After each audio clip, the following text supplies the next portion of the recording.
Hey, what's going on, guys? It's Rob from Heroes Avenue. I wish I could have done a live stream for today's topics that you see in the sidebar here because it's hopefully going to be a fun conversation. So I do hope that you guys chime in the comments down below if I did miss any details that you noticed or you picked up in any of the live streams that Zach recently participated in. So what we're going to talk about in today's video is this placeholder image that you see here. Don't worry, we're going to look at a bigger image, and it is glorious. It's a Wonder Woman placeholder image for BVS.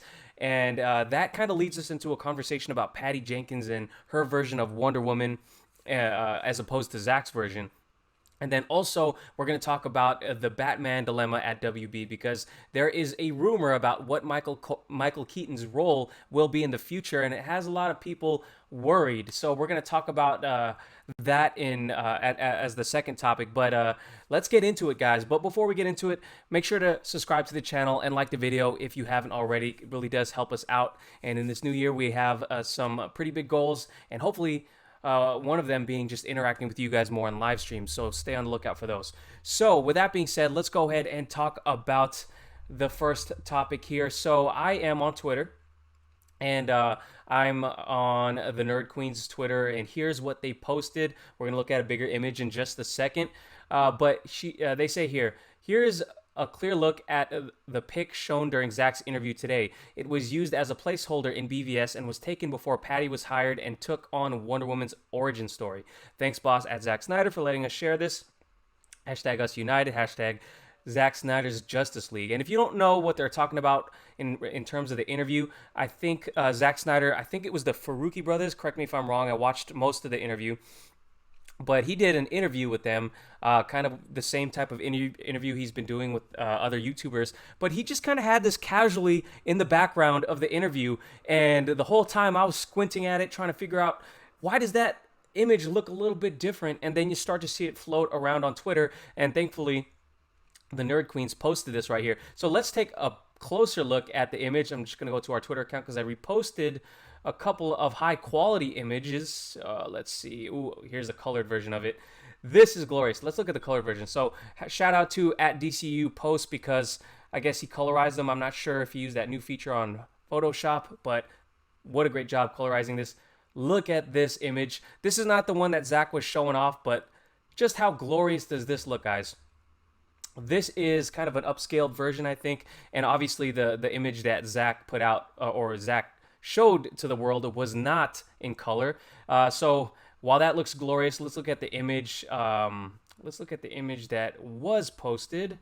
So this right here is the image that was hanging on Zack's wall, and that we that is upscaled right here in a better quality. Now, I'm not trying to downplay Patty Jenkins's image that was used in BVS because I thought that image was amazing when I first saw it. So intriguing. The first look we get as Gal in her Wonder Woman armor, and it was absolutely amazing, especially to hear Hans Zimmer's score kind of teased and whistled in the background before it's later revealed in the movie, in the Doomsday fight. That was amazing. But this image right here just speaks to me so much more. And I'm curious to know for you guys, what is the thing that popped out the most when you first saw this image? Because I'm seeing a lot of people not liking it on Twitter, but I'm seeing an overwhelmingly amount of support and excitement for this image. You know, obviously it's not an image that was used in the movies, but it's just so intriguing.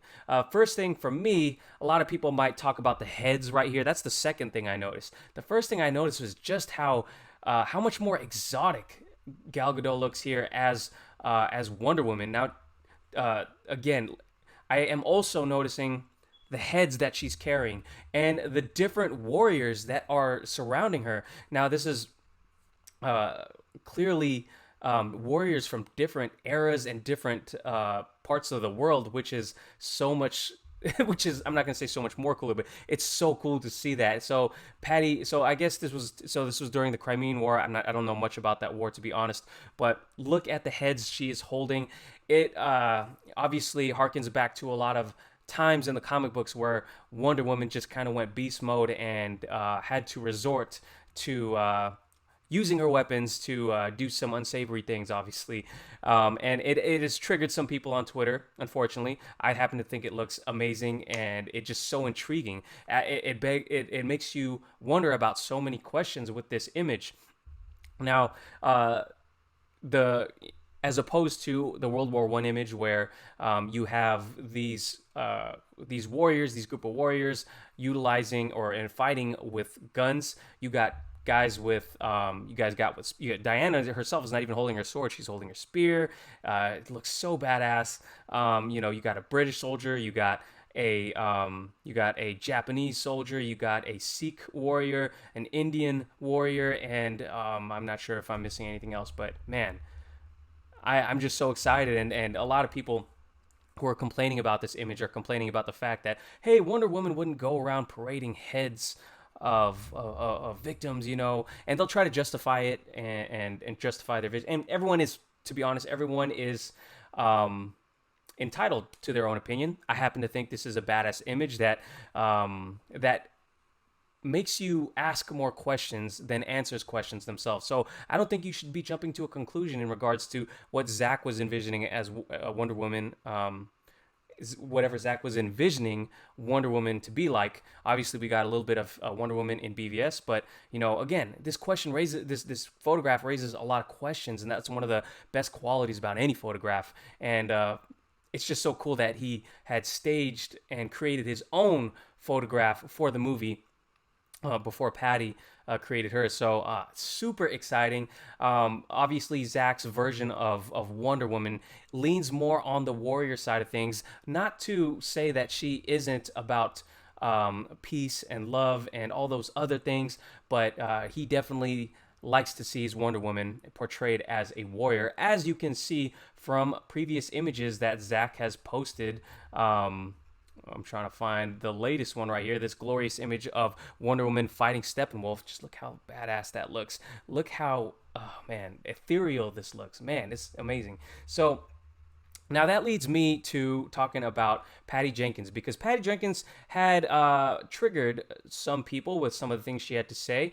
And here is IndieWire right here. But the image that I saw was floating on Twitter, so you might have seen that too. But Patty Jenkins details an internal war with Warner Brothers over Wonder Woman, and she says there was so much mistrust. I'm going to read you some of her quotes, but I will let you know the thing that really sticks out is the fact that she kind of looks at Wonder Woman, and she says this comment about Wonder Woman that kind of really contradicts the way Zack portrayed Wonder Woman. And then this photo happens to come out after Patty Jenkins makes those comments. So let's look, okay? So let's go down and just look at her quotes. She says, they wanted to hire me like a beard. They wanted me to walk around on set as a woman, but it was their story and their vision. Jenkins said, and my ideas, they didn't even want to read my script. There was such mistrust of a different way of doing things and a different point of view. Jenkins continued, even when I first joined Wonder Woman, it was like, yeah, okay, but let's do this other way. But I was like, women don't want to see that. Her being harsh and tough and cutting people's heads off. I'm a Wonder Woman fan. That's not what we're looking for. Still, I could feel the shaky nervousness on their part of my point of view. So she goes on to talk about more. So definitely Patty Jenkins has some valid things to say, and I'm not saying they're wrong or that they're right. I'm just going to offer my opinion on what's going on right now. So obviously Patty Jenkins, she just released Wonder Woman 3, and you got to see her expand on her vision for Diana and Wonder Woman. And I gotta say, I watched it for a third time. I mentioned in my review with Darren, the live stream review, that I thought it was okay, not my favorite movie.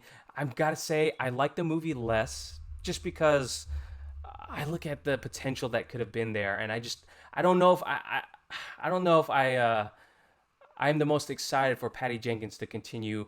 If she's going to be writing the next script, the movie was okay. I like it less than, the third time I saw it.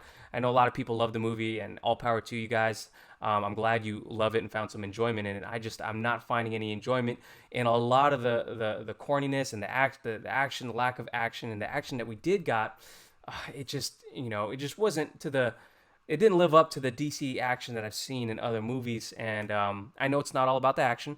The story was okay. A lot of convenient things happened, but it was kind of harkening off a lot of 80s tropes. I get it. But yeah, we got to see more of Patty Jenkins' version of Wonder Woman. But her saying, people don't want to see Wonder Woman harsh. And what is the words right here? She says she doesn't. People don't want to see her harsh and tough and cutting people's heads off. And I would happen to disagree with that. I don't think that they obviously want to see her be a bad person and just murdering people. No, no, that's not it. But she says the comment, and there's it may ring true. It definitely rings true to her as a Wonder Woman fan. But it's funny how in the heels of that comment, Zack Snyder kind of lets the world see this, and it happens to show Wonder Woman having severed heads there. So I'm wondering if there is now. Zack went on to in the interview and kind of commented on Wonder Woman 1984, among other things. I highly suggest you guys go ahead and check out that interview. It's always cool to hear Zack talk. But he was commenting on some of his favorite parts of Wonder Woman, so he's definitely supporting Patty, and Patty loves Zack. They have a Twitter thing going on where they're really supporting each other, and that's cool. But I'm wondering if Zack's letting this be seen off the heels of those comments. I'm really curious to know what you guys think. Do you think there are do you think Patty and Zack are really in tune to the fans to a point where they are responding in some ways to the fans on Twitter? Patty responding to the critics of Wonder Woman 1984 for the lack of action, or maybe lack of her sword and shield, her portrayal. And is Zack in turn listening to the fans on Twitter, which I know he probably does at sometimes because of his interactions with fans? But does he listen to the point where he heard Patty's comments and felt the need to show us this image here?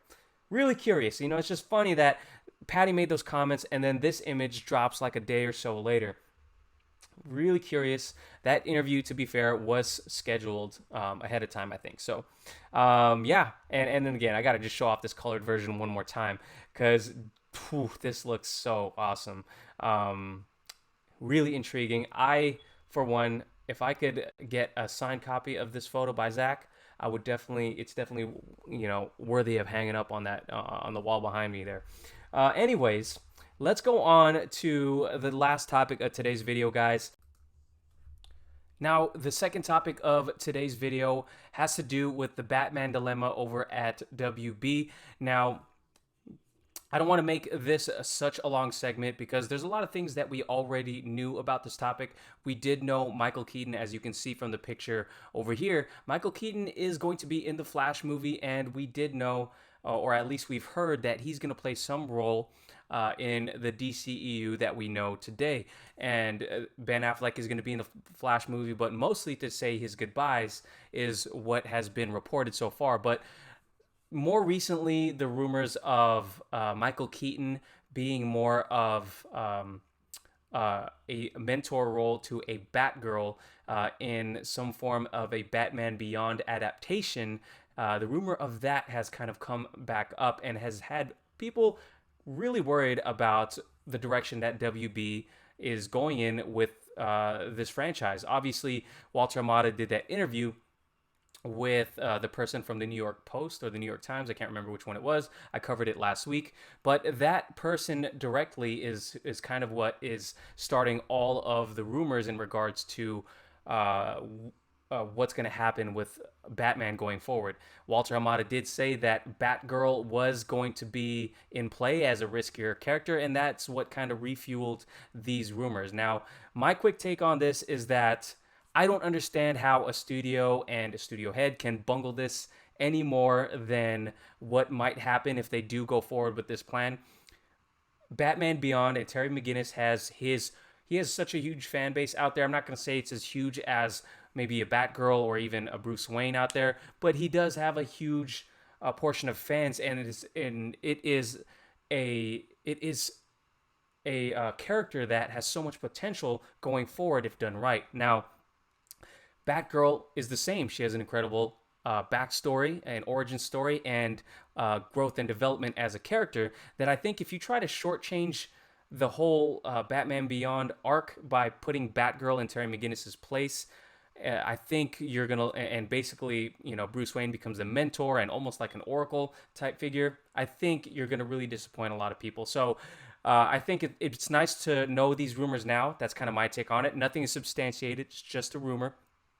But it really is good to know this now, so that way the fans can make their voices be heard before all of this gets put into development. Because some of the other things that connect this idea is the fact that Christina Hodson is the writer for The Flash. She wrote Bumblebee. She also wrote Birds of Prey, and she was supposed to be the writer for Batgirl as well. So that's where all of these connections are being made. I'm really curious to know what you guys think about the whole Batman dilemma. The plan is to have two Earths, Earth 1 with Batgirl at the moment, and this is a rumor, and Earth 2 with Robert Pattinson. And I just think you couldn't, this would bungle. They have, Warner Brothers has another chance at this. I think they better not bungle this, because the fans want to see they want to see, they want to see the characters that we've been exposed to kind of be able to shine a little bit more. And even if you are going to give us a new Batman, don't shortchange Batgirl or Terry McGinnis and put them in together as well. Just don't do it. It just, for me, I'm sure it could be done, but I would rather see their origin stories told in a proper way. But that's just my 2 cents on the whole Batman dilemma, WB. Really curious to know what you guys thought about it. Please do let me know in the comments down below. Thank you guys for watching once again. I hope to see you guys on a live stream soon. Look out for that some point this week. I hope to do a live stream, maybe on Friday. But yeah, let's talk about all this. Drop your comments down below, and I'll catch you guys then. Peace.